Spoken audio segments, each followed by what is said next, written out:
What's up, everyone? This is Dre with Bill 206, Brothers Uniting Leadership Development, with another episode of our Build Black Wealth podcast. And today we're joined with the lovely Sierra, who is one of our instructors of our Health is Wealth workshop for the community. She's done it twice this year already, and it's been amazing.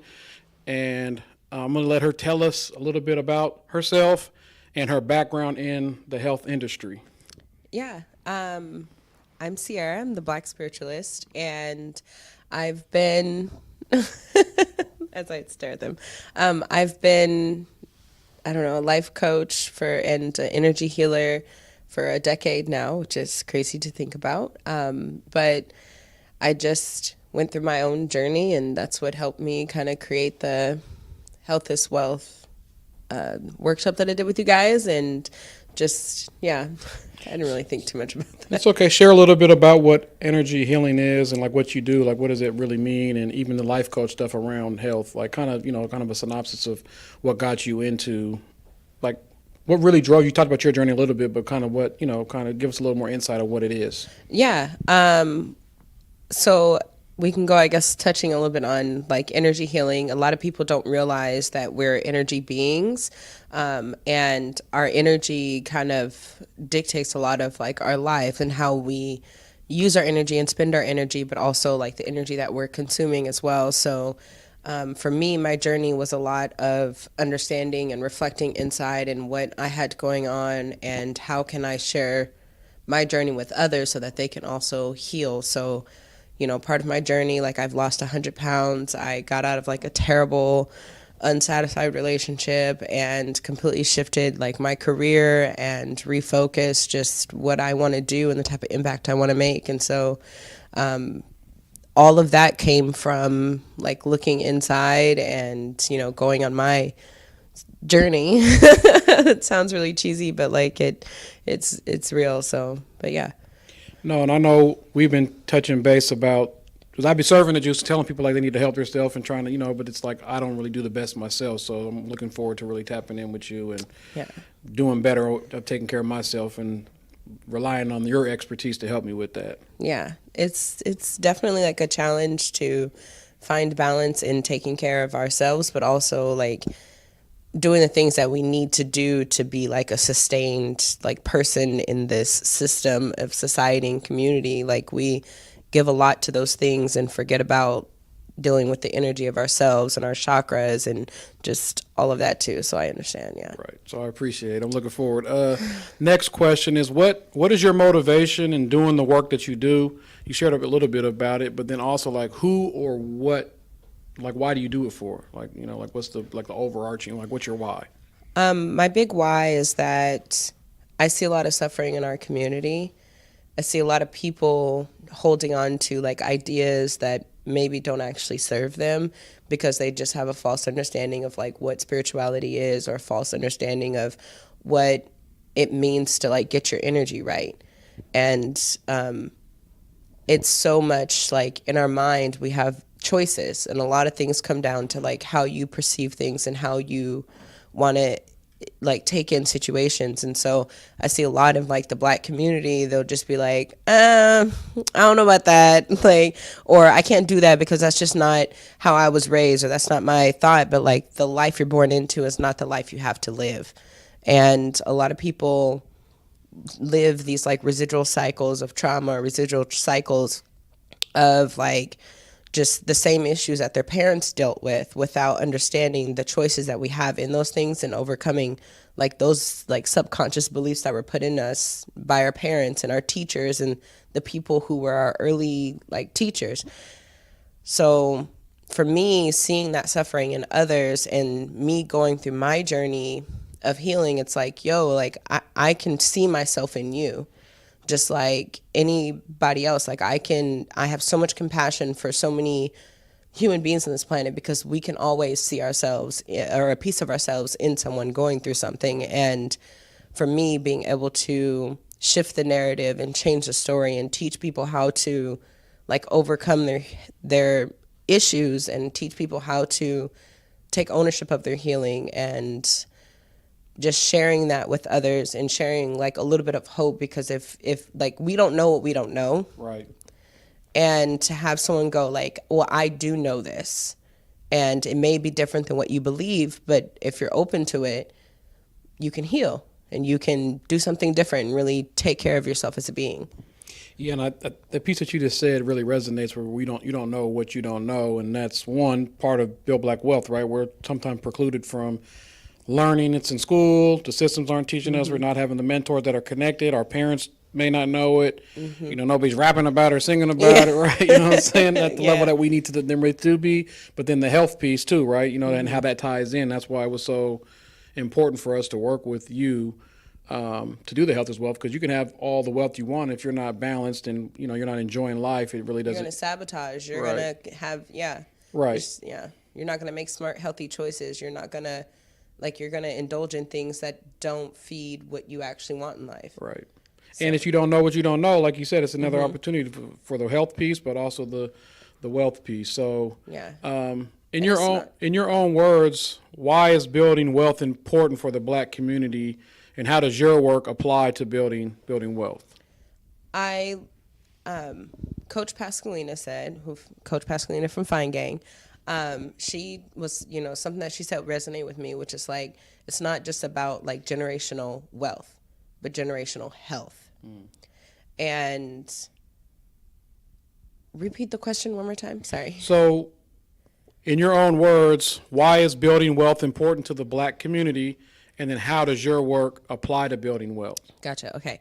So going back to the the part, but not just generational, or I guess like it's important to talk about not just generational wealth, but generational health, because our health is a huge part of creating generational wealth. Because when you can instill the knowledge and the structure in our young kids, or even in ourselves, you can start to break the generational problems that we have. Right. And with doing that, like having a mindset that goes, well, I can buy these, Jordans, and, it's going to put me back a little bit. Right. But, or just like reframing our mindsets even on how we make choices, and the choices that we make and how they can impact us, can change the way that we handle our money and how we invest our money and what we find to be important. Right. And we're no longer become like victims of the programming that with this tape that's playing in our minds that are going like, Right. We recognize the choices that we make and the long-term impacts of them. And so when we can choose to make good choices for even the small things like our health and what we're eating, and making ourselves a priority, and sleep and whatever, when you're making those small choices within your health, you're changing your energy, you're changing your vibrational frequency. Now you're on a frequency that getting money is really easily. Right. You're not in the mindset of struggle. You're not in the mindset of I don't have a choice. You're not in those mindsets. So it's just it's so important for the Black community to not only just focus on wealth, but when you focus on your health, your wealth kind of comes in alignment. Right. Because if you're in a trash energy state, it doesn't matter how much money you get, it's going to be trash money. Right. So, like, when you come from a place, or if you get yourself into like a healthy place, it's like addicts, right? If they come upon money, they're more than likely going to spend it in a trash place. Right.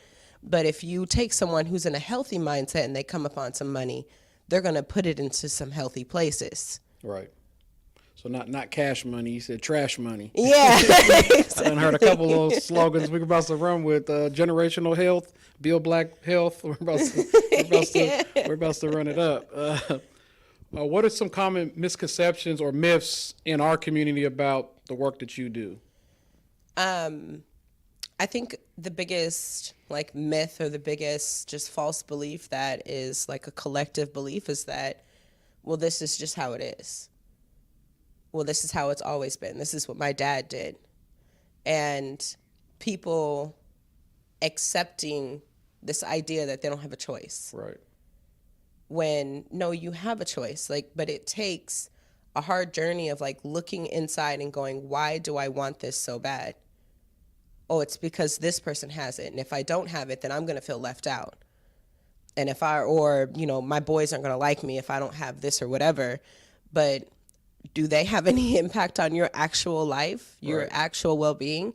And are you surrounding yourself with people who are going to like uplift you and build you and make you better? Or are you surrounding yourself with people that are going to influence you to make bad decisions? Right. And are you willing to give that up to live the life of your dreams? A lot of people are very complacent in what they're doing because it's easy. Like, Right. oh, I got my boys, like, we, whatever. But if they're not feeding you or helping you move to where you want to be, it's like, it's cool to have those people around for certain times and certain Right. things. But where are you at and where do you want to be? And the difference of you getting there is the choices that you make every day. Right. So it's hard for people to want to change because being the same is so easy. Yeah, and if you're consuming messages that tell you what you're doing is what you're supposed to be doing, right? You talk about socialization from the family, from your peers, from community, from of course TV and music and movies and things like that. Also, frame the way we are and what we can do. There are a lot of opportunities, and we don't want to minimize the impacts of systematic oppression or racism or capitalism or any of that. Right? We all know those things are outer, but there are a lot of opportunities, and a lot of it comes down to the choices that you make. And if you're not going to make strong, sound choices, then you're going to get trash money. I always tell people, like, how bad do you want it? Like, how bad do you want it? Because there's a lot of people that will come to you and be like, oh, man, I would love to, like, partner with you and, like, do this and do that. Or, like, I would love to do this and I really need to change this about my life. Like, and I'll give advice. Right. And mind you, like, I'm not cheap, but I'm sitting here and I will, like, give advice and then I'll sit back and watch. And how bad do you want it? Right. Because you can say all of this, but then if your actions don't align with what you actually want, Right. like you're behind a keyboard saying I want all these dreams, but you're not doing this. You're not doing the work. Yeah, you can't lie to yourself. That's the thing. No, And the but you outcomes, can't. Yeah, the outcomes are tied to who you really are. Mm-hmm. That's real. So we're going to take a quick commercial break, and then we'll come back with the lovely Miss Sierra. Get informed about your rights as an employee working in the city of Seattle. Check out Build's labor law information at www.build206.com/labor standards today.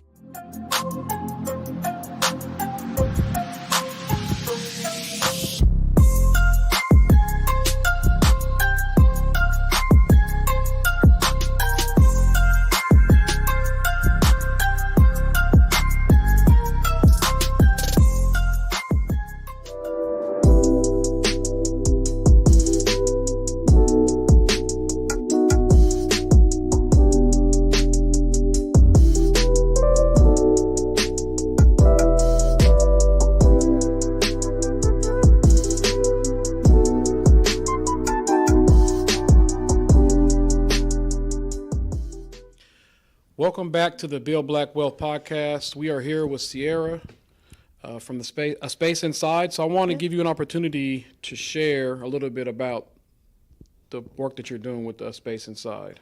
Yeah. So Inside is a space made to redefine healthcare. Or sorry, Inside is a space made to redefine self-care. And it is basically a space that's downtown Seattle that we have, and we do we have all Black owned products in the space and businesses. We have like 40 something businesses there. We have 40 something BIPOC artists in the space. You can come look at art and purchase art as well. And we have a healing room there, and it's all just centered around like self-care. And we do a lot of events there as well. One of our most popular one is open mic night. So that's the second Saturday of every month that we do it, but it's just like self-expression. So people come there to express themselves. We'll do like paint and sip nights, but it's just all about like bringing community together, building community together, and just redefining what self-care can look like in a space that's safe for people, brown people, Black people, you know? Yeah, it's dope. And one of our brothers of Build, Deontay, is the host of your open mic night, so that's dope. I mean, I came there, it's good energy, it really be popping, and safe, like you said, safe space for people to come and build relationships, build community. Yeah. What is the most important lesson you've learned over your career? Like, if you think about tips and tricks or lessons towards success, right? Like, what are some of the most, or just in your journey, like, what are some of the most important lessons that you've learned? I think a couple of my most important lessons would be, number one is that there's always a choice. And generally that choice is how you frame things and how you see things. Because we 100% generally like only exists in our minds. Right. Like, and if you look at a situation and it's immediately negative, or it's immediately like, well, why did they say that to me? It's like, well, no, why would they say that to you? It ain't got nothing to do with you. Right. Like, just 100%, nothing that anyone else ever says has anything to do with you. Right. It's their view of the situation, their view of you. You don't control that. Right. Like, all you can do is control how you respond and control how you perceive it. So, like, I think some of the crazy people downtown got it right. Where Right. the crazy people downtown be like, I don't care what you say. Living off in their own little merry land, and Right. everything is happy and good, and they're happy-go-lucky They ain't got all off the in their own stress. little Right, world. right. No, you know, and a lot of it comes down to the choices that we make and how we perceive and look at things. And I think a lot of people forget that we have a choice. Right. And it's like, you know, people go, oh, you know, I can't stand my family member or my mom or my whatever, and they always do this and they always do that every single time, and it just breaks my heart and this. And I'm like, well, why are you expecting them to be anything different than they've always shown you to be? Right. That's your choice. Right. So you have another choice. That is to minimize your expectations and go, history has shown that I can't go to this person to seek validation. Right. I'm not going to get it. Because every time I go there, I get heartbroken. So how can I feel that in somewhere else? Right. But that takes self-reflection, because we always have choices. So I think the biggest lesson is always a choice, but are you willing to like do the inner work to figure that out? Yeah, that's dope. That applies to business and employment and relationships. Relationships, Yeah, just everything. Family, everything. Everything. Like if it's just, it takes a few minutes to like journal and just write. Like you could feel like a fool and go, I don't know what I'm doing, but I can guarantee you spend 5 minutes writing every night. All of a sudden, that becomes the one thing that you look forward to doing. Like it's annoying and you hate it the first maybe couple weeks, but you stick with it and it becomes something that you enjoy doing because it's a space that you can express. Yeah, and you talked about journaling. I know you shared other things at the workshop, but that kind of dovetails into the next question. Is like, what is 1 or 2 tips you want to share with community about your work or the work for people to heal or self-heal or kind of go inside to figure out how to make better choices? Like, what are 1 or 2 like tips and tricks that you would share with folks? So there's a saying that I always say, which is, an excuse is a lie and a justification means you're wrong. So if an excuse is a lie and a justification means you're wrong, sit down and ask yourself, where are you lying and where are you wrong? Right. Like, what excuses are you making and what justifications are you making? And I'm not saying wake up tomorrow and change those things, but the one person you have to be honest with is yourself. Right. Because if you're lying to yourself, then you will never change. Right. But if you can be honest with yourself and go, I keep making a lot of lies and justifying this behavior and I'm seeing this as a pattern, do I want to change it? Right. You don't have to. Right. Like, some people are perfectly happy in being who they are and like don't ever expect anything other. But are you being honest about who you are? Right. Because when you can have the time to have the self-reflection, ask yourself, why am I feeling like this? Because understanding brings true clarity. And that's where change can happen as well. So if you are in a place where stuff is all messed up on the inside or whatever, start to listen, look at, reflect on what's going on and try to figure out, am I making justifications? Am I making excuses or whatever? And don't have judgment about it, because judging yourself doesn't solve anything. Right. But just being honest and holding space for yourself to feel and express in that, because like if you don't give yourself that, like you can never expect anyone else to either. Right. And so like if you can create a safe space inside of you to like go, okay, yo, I really messed up and I hurt this person, not go like I didn't do that and they deserved it, but like, no, like, do you care about them? Right. I messed up and I really hurt somebody that was important to me. okay, this is not a feeling I want or whatever, but taking the time to reflect, whether you do something about it or not, is different. But being honest with yourself allows yourself to hold space for that whole conversation to happen.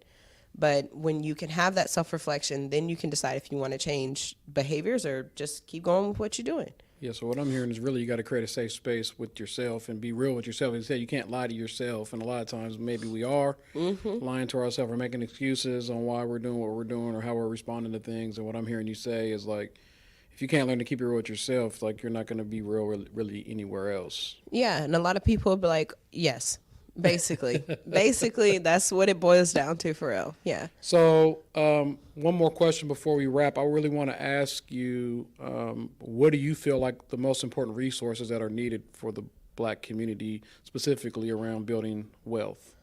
I think some of the most important resources that are needed is just knowledge and where to go for that, and building community and sharing of resources and knowledge. I think we are in a society where everyone's in competition. Right. But there's so much out. This universe is infinite. Like, what makes you think, like, just because you made $1 million, there's one less million in the pot for people? Like, Right. that's just not, it's not it. It's monopoly anyways, right? It's not real. Yeah, exactly. Like, it's just, and so, like, just, there's one thing that people can never take from you, and that's knowledge. Right. And you can build community by sharing that knowledge.